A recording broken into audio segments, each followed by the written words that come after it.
नमस्कार, ग्लोबल न्यूजमा स्वागत छ। सुरुमा हेडलाइन्स। स्थानीय चुनावमा भाग लिने दललाई आयोगको 17 बुँदे निर्देशन, ठेकेदार र पीआर लिएकाले उम्मेदवारी दिन नपाउने। एमालेसँग लड्न 5 दलीय गठबन्धनलाई गाह्रो हुने अध्यक्ष ओलीको दाबी, चुनावी तालमेल सहज नभएको भनाई। स्थानीय चुनाव नजिकैसँगै विवेकशील साझा पार्टीमा फेरि रोटाको सम्पत्ति भागबण्डाको विवाद।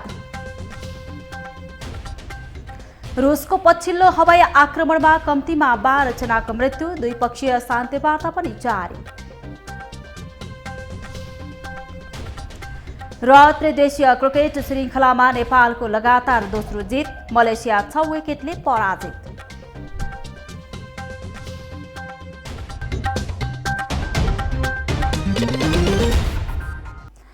ग्लोबल न्यूज अब विस्तारमा। स्थानीय तह चुनावमा उम्मेदवारले मनोनयन दर्ता गराउँदा सो घोषणा गर्नुपर्ने भएको छ। निर्वाचन आयोगको बुधबार बसेको बैठकले उम्मेदवारले मनोनयन दर्ता गराउँदा मनोनयन पत्रका साथ सो घोषणा गर्नुपर्ने प्रावधान ल्याइएको हो। आयोगले स्थानीय तह निर्वाचन निर्देशिका 2079 जारी गर्दै 19 बुँदे योग्यता तोकेको छ। यस अन्तर्गत संविधानप्रति पूर्ण निष्ठावान रहेको, 21 वर्ष पूरा भएको, नेपाली नागरिक भएको, गाउँपालिका वा नगरपालिकाको सम्बन्धित वडाको मतदाता नामावलीमा नाम समावेश भएको, स्थानीय तह निर्वाचन सम्बन्धी कुनै कानुनले अयोग्य नभएको घोषणा गर्नुपर्नेछ। नेपाल सरकार, प्रदेश सरकार वा स्थानीय तह तथा नेपाल सरकार, प्रदेश सरकार वा स्थानीय तहको स्वामित्व वा नियन्त्रणमा रहेको वा सरकार, प्रदेश सरकार वा स्थानीय तहबाट अनुदान प्राप्त संस्थामा पारिश्रमिक वा सुविधा पाउने गरी बहाल नगरिएको, सरकारी कोषबाट पारिश्रमिक वा आर्थिक सुविधा पाउने गरी कुनै लाभको पद धारणा नगरेको सो घोषणा गर्नुपर्नेछ।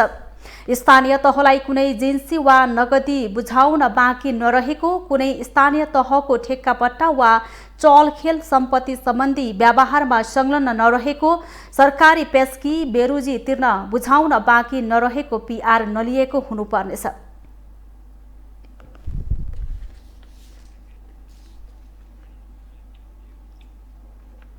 नेकपा एमालेका अध्यक्ष केपी शर्मा ओलीले गठबन्धन गरेर पनि एमालेसँग लड्न सत्तारूढ दलहरूलाई गाह्रो हुने दावी गर्नुभएको छ। ओलीले गठबन्धन बिना एमालेसँग लड्न सकिँदैन भन्ने कुरा बुझे पनि गठबन्धन भने एमालेसँग लड्न सकिँदैन भन्ने चाहिँ बुझ्न सत्तारूढ दलले बाँकी रहेको जिकिर गर्नुभएको छ। गठबन्धन बन्दा आफ्नो पार्टीलाई चर्कै पर्छ भन्ने थाहा हुँदाहुँदै ओलीको यस्तो प्रतिक्रिया किन आयो त? नेपाली कांग्रेसले आगामी स्थानीय तह निर्वाचनमा 5 दलीय गठबन्धन सबै मिलेर निर्वाचनमा होमिने निर्णय नै गरिसकेपछि नेकपा एमालेको निन्द्रा गायब भएको छ भन्दा फरक नपर्ला। किनभने 5 दलीय गठबन्धन र एमाले एक्लै चुनावी मैदानमा होमिँदा नतिजा फरक पर्छ भन्ने कुरा एमालेलाई राम्रोसँग थाहा छ। तर पनि नेकपा एमालेका अध्यक्ष केपी शर्मा ओलीले भन्ने गरेका छन्, सबै सँगै आए पनि हामीलाई जित्नलाई फरक पर्दैन, हामी त्यत्तिकै पनि जित्छौँ, एमालेले जित्छ। यसरी एमाले अध्यक्ष ओलीले किन भनिरहेका छन्? एमालेले साँच्चै आफ्नो जग बलियो बनाएको हो वा कांग्रेस सहित गठबन्धनलाई धम्क्याउन यो रणनीतिक चाल चलिरहेको छ? प्रमुख प्रतिपक्षी दल नेकपा एमालेका अध्यक्ष केपी शर्मा ओलीले सत्तारूढ दलहरू एमालेसँग चुनाव लड्न डराएको आरोप लगाएका छन्। अध्यक्ष ओलीले भनेका छन्, सत्तारूढ दलहरूले स्थानीय तह निर्वाचनमा गठबन्धन गरेर निर्वाचन लड्न आउनु एमालेसँग एक्लै चुनाव लड्न नसकिने स्वीकार गर्नु हो। अध्यक्ष ओलीले कांग्रेस र माओवादी केन्द्र सहितको 5 दलीय गठबन्धनलाई 1-1 केजीको ढकको संज्ञा दिँदै एमाले चाहिँ एक्लै 1 क्विन्टलको ढक रहेको जिकिर गरेका छन्। एक्लै एमालेसँग लड्न आउने अबको नेपालमा कुनै पनि पार्टीले नचिताए हुन्छ।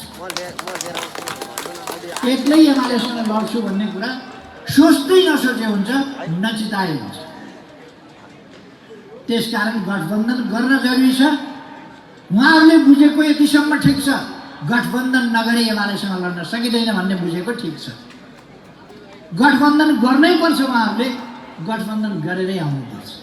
प्रमुख सत्तारूढ दल नेपाली कांग्रेसले स्थानीय परिस्थिति र आवश्यकताका आधारमा चुनावी तालमेल गर्ने निर्णय गरेको भोलिपल्ट भक्तपुर सूर्य विनायकमा आयोजित समारोहलाई सम्बोधन गर्दै ओलीले एमाले कसैसँग नडराउने बताए।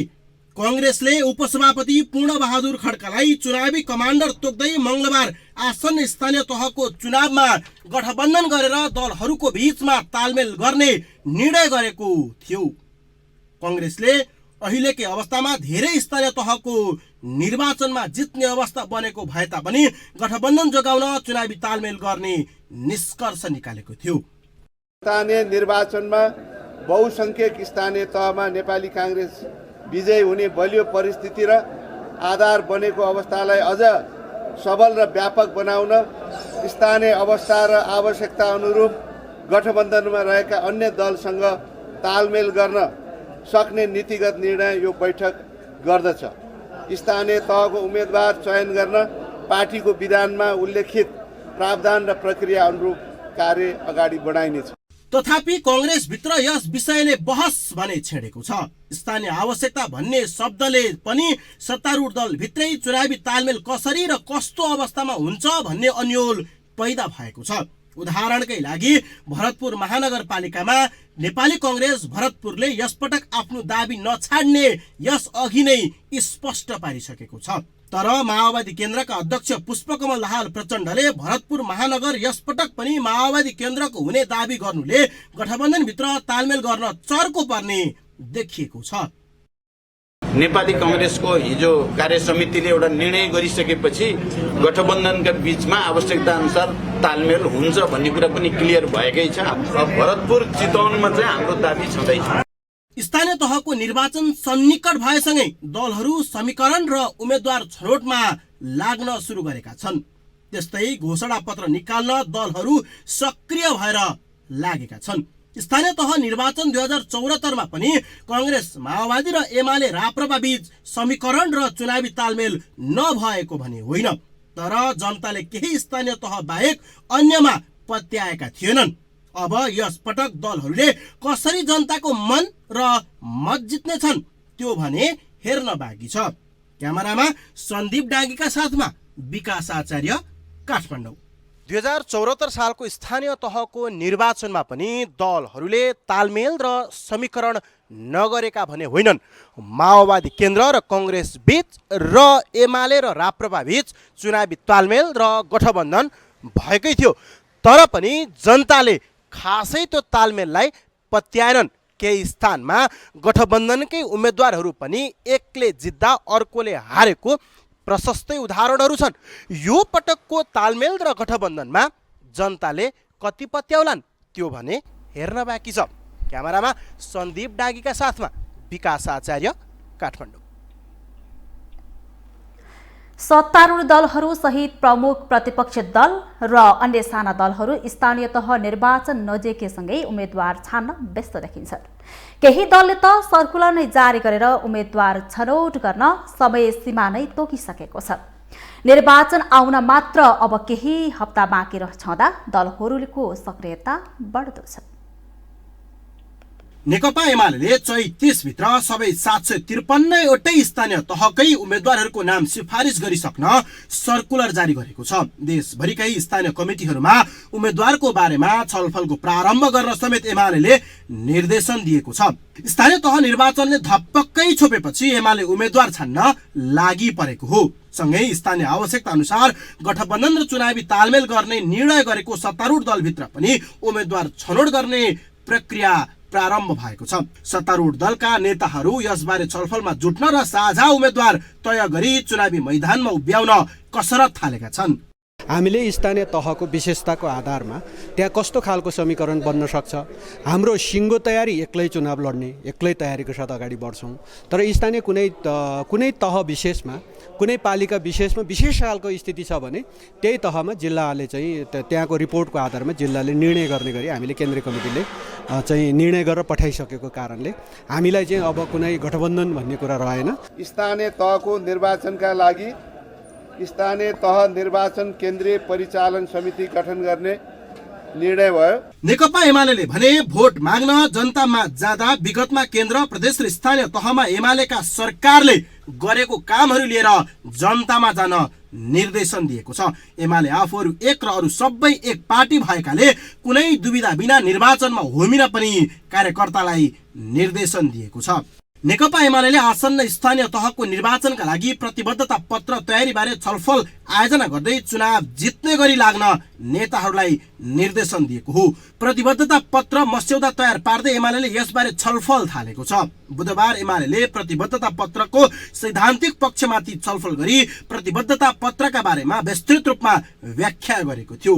कार्यशालामा स्थायी कमिटीका सदस्यहरू, प्रदेश कमिटी र जिल्ला कमिटीका पदाधिकारी र एमालेबाट निर्वाचित पालिका प्रमुखहरू सहभागी थिए। एमाले आसन्न स्थानीय तह निर्वाचनको लागि प्रतिबद्धता पत्र र पार्टीको घोषणा पत्र आगामी 9 गते सार्वजनिक गर्दैछ। क्यामेरामा सन्दीप डाङ्गीका साथमा विकास आचार्य, काठमाडौँ। एकीकृत समाजवादीका सम्मानित नेता झलनाथ खनालले स्थानीय चुनावमा 2वटा गठबन्धन बन्ने बताउनु भएको छ। काठमाडौँमा आज आयोजित कार्यक्रममा नेता खनालले आगामी निर्वाचनमा 2वटा गठबन्धन बन्न सक्ने बताउनु भएको हो। उहाँले सत्तारूढ दलको 5 दलीय र विपक्षमा अर्को 4 दलीय गठबन्धन बन्ने दावी गर्नुभयो। उहाँले संविधान, लोकतन्त्र र गणतन्त्रको रक्षाका निम्ति 5 दलीय गठबन्धन बनेको दावी गर्नुभयो। गणतन्त्रमाथि संसदमाथि जुन खालका खतरा पैदा भए त्यो खतरालाई अहिले हामीले रोकेका छौँ। यो खतराबाट रोकिएको छ। मुलुक अपेक्षाकृत रूपले स्थिरतातर्फ अगाडि बढेको छ। संविधान हामीले बचाउन सकेनौँ भने देशलाई स्थिर ढङ्गले अगाडि लान सकिँदैन। नेता खनालले 5 दलीय गठबन्धन नटुट्ने भन्दै आगामी दिनमा झन मजबुत हुने दावी गर्नुभयो।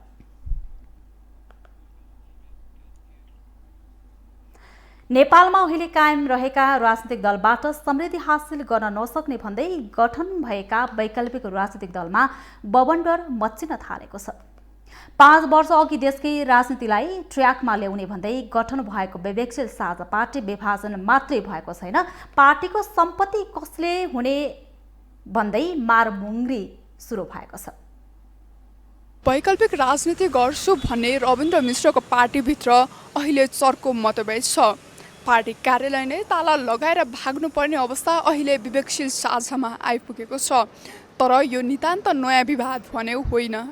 वैकल्पिक राजनीतिक दल बनाउने उद्घोष सहित दिवंगत उज्जवल थापाले गठन गरेको विवेकशील नेपाली दल र साझा पार्टीका बीचमा एकता भएको केही वर्षमा पार्टीभित्र मारमुङ्ग्री सुरु भएको छ। थापा नेतृत्वको विवेकशील दल र बीबीसी नेपाली सेवामा लामो समय काम गरेका रविन्द्र मिश्र नेतृत्वको साझा पार्टीका बीचमा 5 वर्ष अघि एकीकरण भएर विवेकशील साझा पार्टी बनेको थियो। तर 5 वर्षमै मिश्रले तत्कालीन विवेकशील पार्टीका नेताहरूलाई पार्टीबाटै हटाउने निर्णय गरेपछि निष्कासित समूहले आफ्नो भाग खोज्न थालेको छ। भाग खोज्ने समूहको नेतृत्व गरेका मिलन पाण्डेको समूहले पार्टी कार्यालयमै तालाबन्दी गरेको छ। पार्टी कार्यालयमा सोमबार तालाबन्दी भए पनि पार्टी विभाजन भने भइसकेको छ। मत नमिलेकै भरमा चुनावको मुखमा आएर पार्टी नै टुक्रिनु भनेको सन्तोषजनक नभएको बताउँछन् विवेकशील साझाका प्रवक्ता शरदराज पाठक। असन्तुष्ट पक्षले आफ्नो अनुकूल निर्णय नहुँदाखेरि हुलुजत, बाहुबली अथवा बल प्रयोग गरेर धम्काएर तर्साएर पार्टीको निर्णयलाई प्रभावित गर्न खोजेको स्पष्ट देखियो कि 3-4 दिन अगाडिको केन्द्रीय समितिको बैठकमा र हिजो केन्द्रीय कार्यालयमा पनि पार्टीको अध्यक्ष अथवा पार्टीको नेतृत्वसँग पार्टीका बाँकी जिम्मेवार पदाधिकारीहरू होइन पार्टी निर्माता सदस्यहरूसँग एक प्रकारले मुठभेडै निम्त्याउने शैलीले कार्यक्रम जुधाएर जुन खालको गतिविधि गर्नुभयो, अब यो हाम्रो जस्तो सुसंस्कृत राजनीति गर्छौँ भन्ने पार्टीका लागि दुःखदायी कुरा हो। त्यो वैकल्पिक राजनीतिका रूपमा आफूलाई प्रचार गर्दै आएको विवेकशील चुनावी मुखमा आएर टुक्रिएको मात्रै होइन, अध्यक्ष रविन्द्र मिश्रले एकैपटक 26 जनालाई कारबाही गरेपछि मारमुङ्ग्री समेत सुरु भएको हो। वैकल्पिक राजनीतिको नारा दिएका दलकै नेताहरू भने एकले अर्कोलाई आरोप लगाइरहेका छन्। रविन्द्र मिश्रजीले 44 पृष्ठको दस्तावेज ल्याउनु भयो। त्यो दस्तावेजले के गर्यो भने नेपालको भावधारालाई समात्यो के, अर्थात् बहुसंख्यक मानिसको जुन मनोभाव हो, गुम्सिएर रहेको भाव हो, त्यो भावलाई पक्डिदियो। पक्डिसकेपछि के उनीहरूले के बुझ्यो त भन्दा भित्र र बाहिरका शक्तिहरूले त्यसलाई के बुझ्यो त भन्दा यी अब एउटा निष्कलङ्क इमेज भएको आफ्नो पत्रकारिता क्षेत्रमा एउटा सेलिब्रिटी भएको रविन्द्र मिश्रले त साँच्चीकै भावधारा पक्ड्यो भाइ।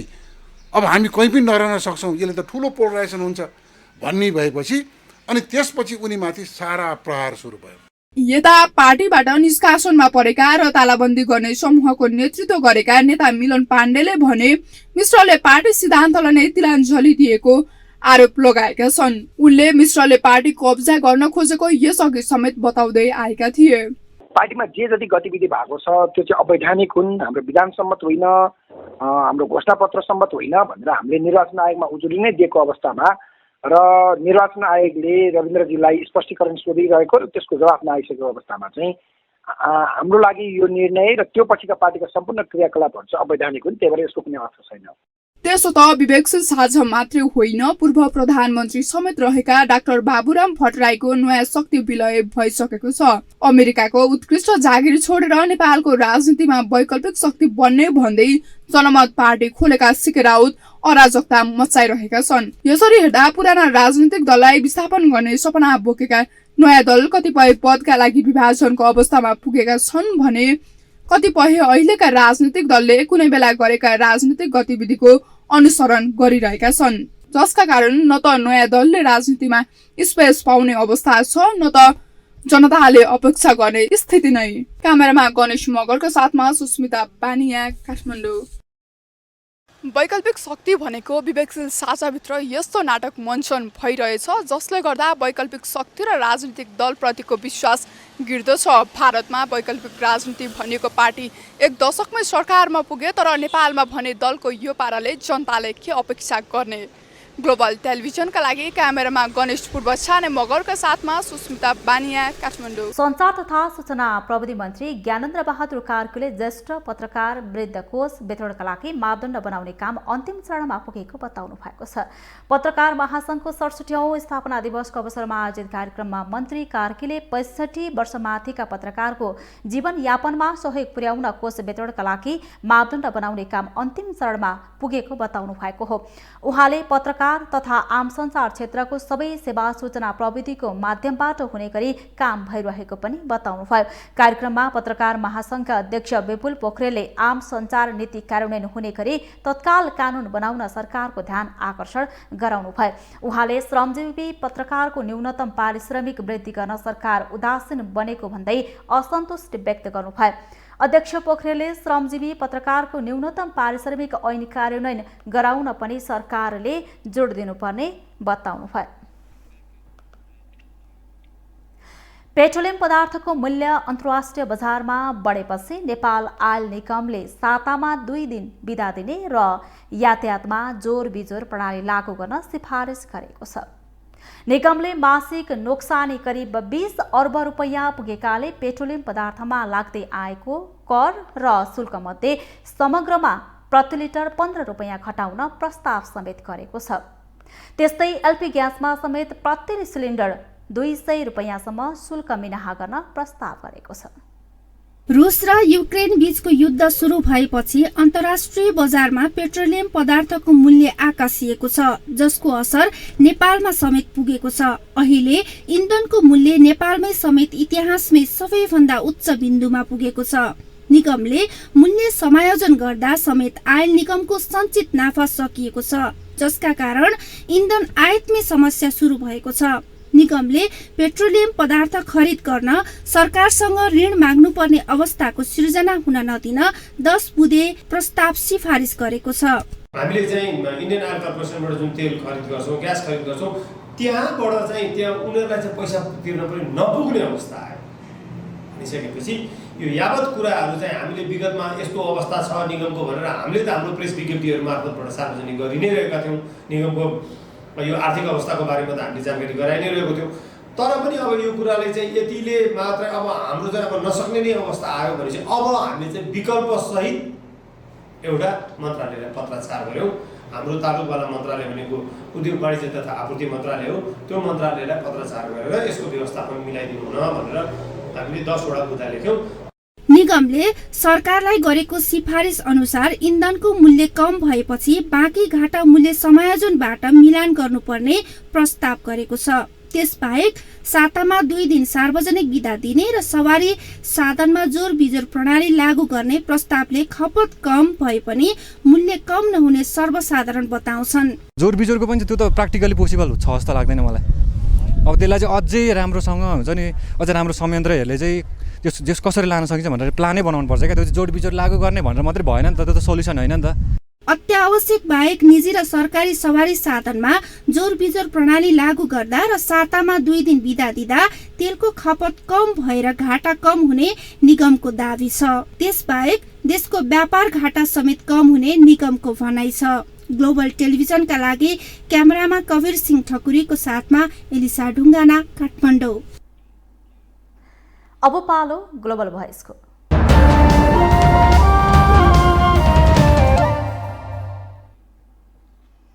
इन्धनको खपत कम गर्न र सरकार कर कम गर्न सुझाव दिँदै आयल निगमले सरकारलाई पत्र लेखेको छ। सातामा 2 दिन बिदा दिने र सवारी साधनमा जोर बिजोर लगाउने प्रस्ताव निगमले राखेको छ।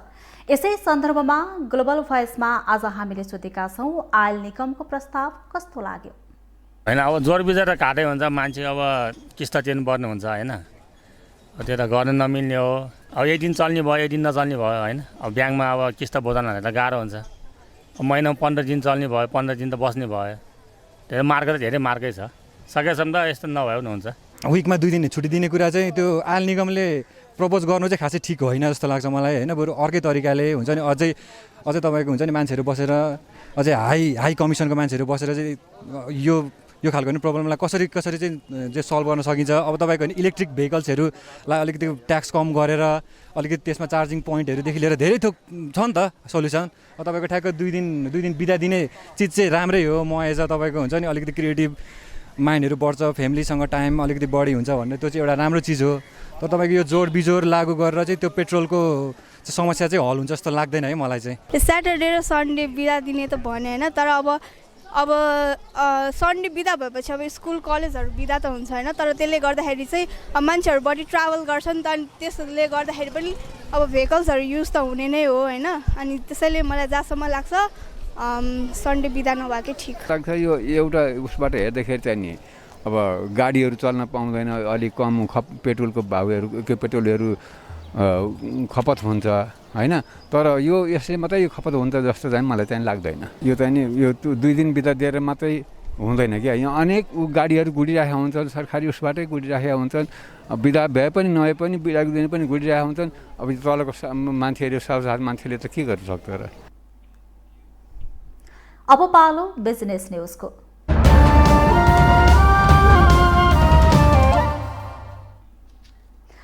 शेयर बजार मापक नेप्से आज 40 अङ्कभन्दा धेरैले बढेको छ।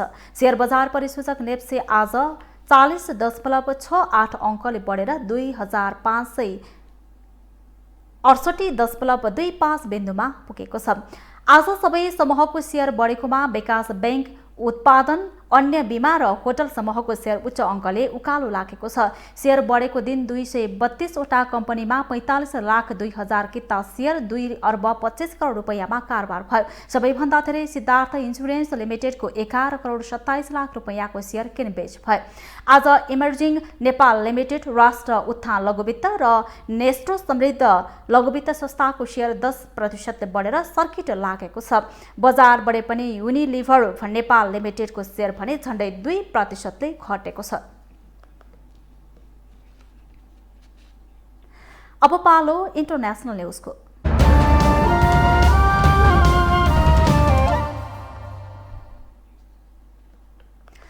युक्रेनको क्षेत्रीय प्रशासनिक भवनमा भएको आक्रमणमा कम्तीमा 12 जनाको मृत्यु भएको छ। 1 महिनाभन्दा लामो समयदेखि रुसी आक्रमणको सामना गरिरहेको युक्रेनको दक्षिण पूर्वमा अवस्थित माइकोलाइभ शहरमा रहेको प्रशासनिक भवनमा हवाई आक्रमण भएको हो। आक्रमणबाट क्षेत्रीय गभर्नरको कार्यालय रहेको 9 तले भवन ध्वस्त भएको जनाइएको छ। यद्यपि आक्रमणका बेला सो क्षेत्रका गभर्नर भिताली किम त्यहाँ नरहेको बीबीसीले जनाएको छ। रुसी फौजको हवाई आक्रमणमा अरू 22 जना घाइते भएको युक्रेनी गृह मन्त्रालयले जनाएको छ। युक्रेनी राष्ट्रपति जेलेन्स्कीले आक्रमणको निन्दा गरेका छन्। यता क्षेत्रीय गभर्नर भिताली किमले भने उक्त भवनमा मानिसहरू आउने कुरेर बसेका रुसी फौजले धेरै जनाको हुलहुल भएपछि आक्रमण गरेको आरोप लगाएका छन्। केही साता यता युक्रेनी फौजले रुसिया आक्रमणको डटेर सामना गरिरहेका छन्।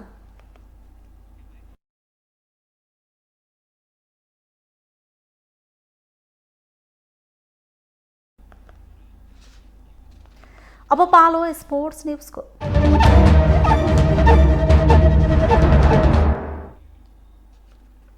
त्रिदेशीय T20 अन्तर्राष्ट्रिय क्रिकेट श्रृङ्खलामा नेपालले मलेसियालाई 6 विकेटले हराएको छ। मलेसियाले दिएको 115 रनको लक्ष्य नेपालले 13 ओभर 4 बलमा 4 विकेट गुमाएर भेटायो। नेपालका लागि आसिफ शेखले सर्वाधिक 57 रन बनाउन सफल भए। यस्तै दिपेन्द्र सिंह एरीले 21, दिलीप नाथ नट आउट 15 र रोहत पौडेलले 12 रन बनाए। बलिङतर्फ मलेसियाका पवनदीप सिंहले 2 विकेट लिन सफल भए। यस्तै मोहम्मद अमीर र शहीद अजिजले 1-1 विकेट लिन सफल भए। यसअघि त्रिवी क्रिकेट मैदानमा टस जितेर ब्याटिङ गरेको मलेसियाले निर्धारित 20 ओभरमा 8 विकेट गुमाएर 114 रन बनाउन सफल भए। मलेसियाका लागि जुबैदी जुलिस्कले 32 र कप्तान अहमद फैजले 24 रन बनाए। बलिङतर्फ नेपालका करण केसी र कप्तान सन्दीप लामिछानेले 2-2 विकेट लिए। यस्तै अविनाश बोहरा, दिपेन्द्र सिंह एरी र कुशल मल्लले 1-1 विकेट लिन सफल भए। यसअघि पहिलो खेलमा अस्ति नेपालले पपुवा न्युगिनी पिएनजीलाई 15 रनले हराएको थियो भने त्यस्तै हिजोको खेलमा मलेसियाले पिएनजीलाई 8 रनले हरायो। नेपालले तेस्रो खेल भोलि पिएनजीसँग खेल्नेछ। त्रिदेशीय श्रृङ्खलामा नेपाल, मलेसिया र पिएनजी सहभागी छन्।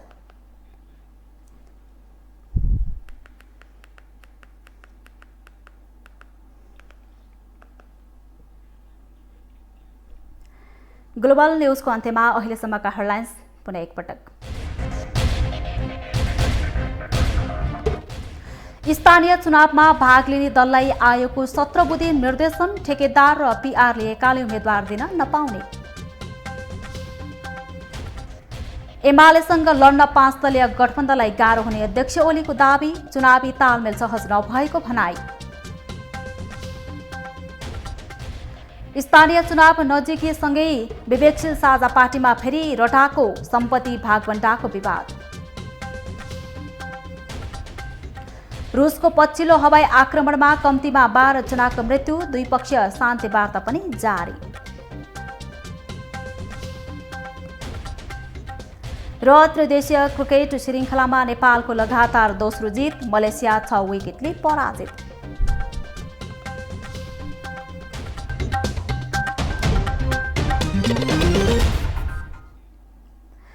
ग्लोबल न्यूज अहिलेलाई यति नै। ग्लोबल टेलिभिजन तपाईँ फेसबुक तथा युट्युबमा पनि प्रत्यक्ष रूपमा हेर्न सक्नुहुनेछ। ग्लोबल टेलिभिजन हेर्दै गर्नुहोला। नमस्कार।